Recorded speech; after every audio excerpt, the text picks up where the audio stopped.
If I could go back and do my divorce all over again, there are 4 things that I would do to get prepared. First, you need to start with the end in mind.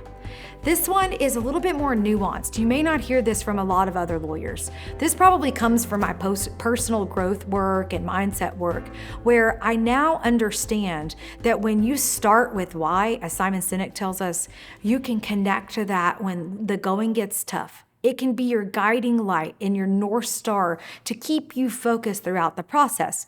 So one of the things you can do is create a vision board or a mood board to think about what life will look like after divorce.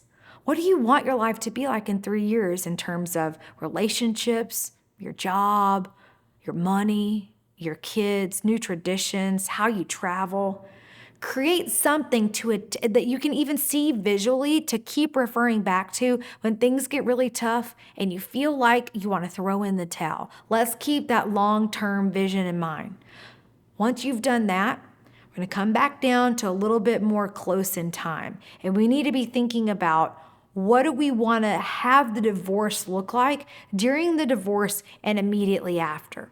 And what I mean is, you can sit down and think, okay, if I had a Harry Potter magic wand and I was going to say exactly how I want this divorce to go within some reason, you can line out what that would look like. Like during the divorce, you want the kids primarily, you want to receive child support, you want to stay in the marital house, you want to have the kids for Easter for sure because y'all always do the big egg hunt at your mom's house. Like whatever those things are, you can get really specific so that when you go in and talk to a lawyer or figure out how to do this thing yourself, you know what you're trying to make happen. I'm going to give you a word of caution though. This is not a time to make like a vision board someday in the future. Wouldn't it be nice? Dream and wish list. This is time to get real on what's possible. So maybe in your wish list version, you'd be like, I really wish we could like super get along and do birthday parties together and we're all going to be best friends. But in reality, you and your partner hate each other, and that's why you're getting divorced. You argue and fight like cats and dogs, and there is no way you can remain in the same room for more than 5 seconds without it turning to the War of the Roses. All right? It would not be realistic to think, okay, in my short-term plan, I want us to have 50-50 schedule, and the kids can kind of just decide where to go, and we'll work it all out. Like, you've got to be realistic at this phase. When you're looking at the conclusion of the divorce, I think you can, with enough time, things can cool down. So I don't think you have to be quite as like, how are things now when you're looking at how things will be at the end. But still, we need to be within the realm of reason. Like, what does the state of Texas, allow to happen in terms of how money will be split? Custody, child support, like some version of, well, I want the divorce to end and I want to get 80% of everything because he cheated on me. Or I want to make sure I get at least 60% because she never worked anyway and it's all my money. Like, that's not how it works in the state of Texas. So you may need a little help from your lawyer to figure out what your long-term options are so you can get clear about the outcome that you're trying to get to. But if you do this and you start with the end in mind, your entire divorce is going to be faster, easier, and cheaper, save you so much time and heartache, and it won't cost you your kids, your money, and your sanity. One of the benefits to starting with the end in mind is it helps your attorney figure out how to best serve you and the needs of your family. Keep in mind, your attorney is more than likely a relative stranger. They don't know you. They don't know what you want. They don't know what you're trying to do. And for them, a successful divorce may be taking $1 million. And for you, a successful divorce may be making sure I have my kids for the 4th of July. So this allows you, when you get really clear on what matters to you and what the end looks like for you, as a success, you can inform your lawyer and make sure that you two align on those goals and get on the same page.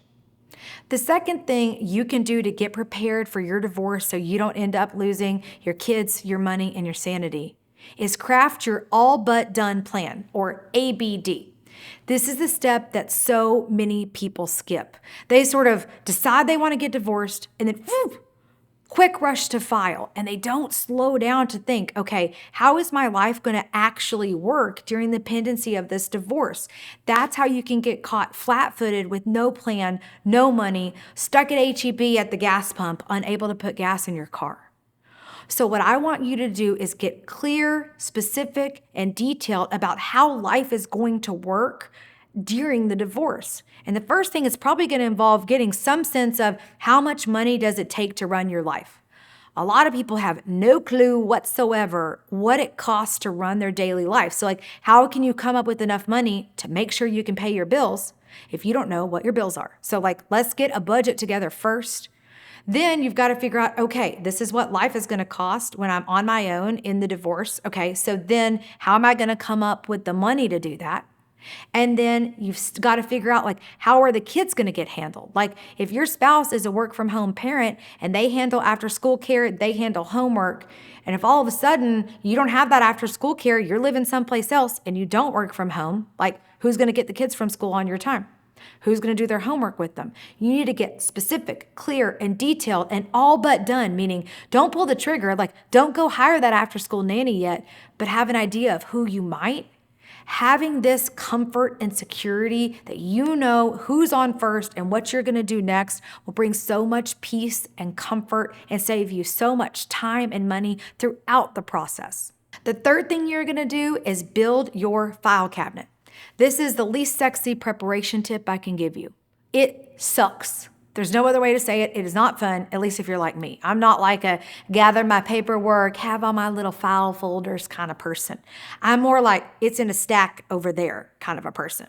So that's you. In particular, do not pass go. You've got to take this step.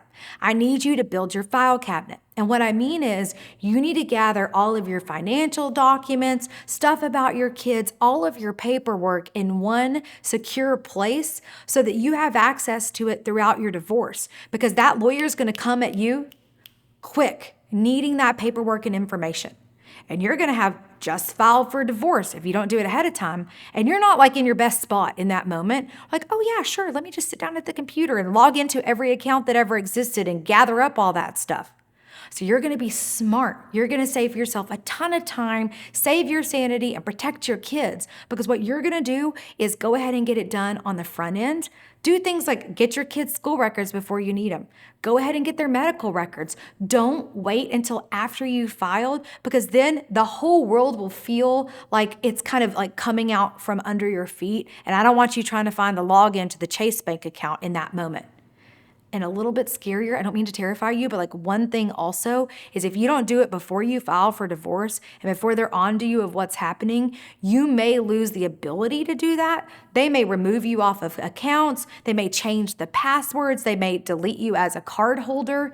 And then to get access to that information, you'll have to do things like serve discovery or go to a judge if they refuse. It just gets a lot more complicated. So it's not super fun. This is the part that everybody hates, but probably it's the most important thing you can do before you ever set foot in that lawyer's office is have all of this stuff handled. The fourth thing you're going to do to get prepared to file for divorce in Texas is become Parent of the Year and be able to prove it. Look, you probably already are Parent of the Year. You know that. I know that. Your mama knows that. But will the court know that? Can you document and demonstrate that you're the one in the driver's seat of the kids' lives? And the time to prove this and set this up is before you ever file. Ideally, like 6-9 months out, or at least today or as soon as possible if you're not that far out from pulling the trigger. And what I mean is, like, first of all, when you become Parent of the Year, I want you to take a real long, hard look at how things are going in terms of your parenting. Has it been a super insanely busy time at work and you've been gone several nights a week, every week, or for a month at a time? If maybe you're a lawyer going to trial or a surgeon who's keeping odd hours and are never at home, is that really the time you want to file for divorce? Do you need to make some adjustments in your life, especially if you want primary? Look, if you want to be the primary parent, but you're at a season in work where you're gone all the time and the other parent is holding the bag when it comes to the kids and all of their jobs, that's probably not going to happen.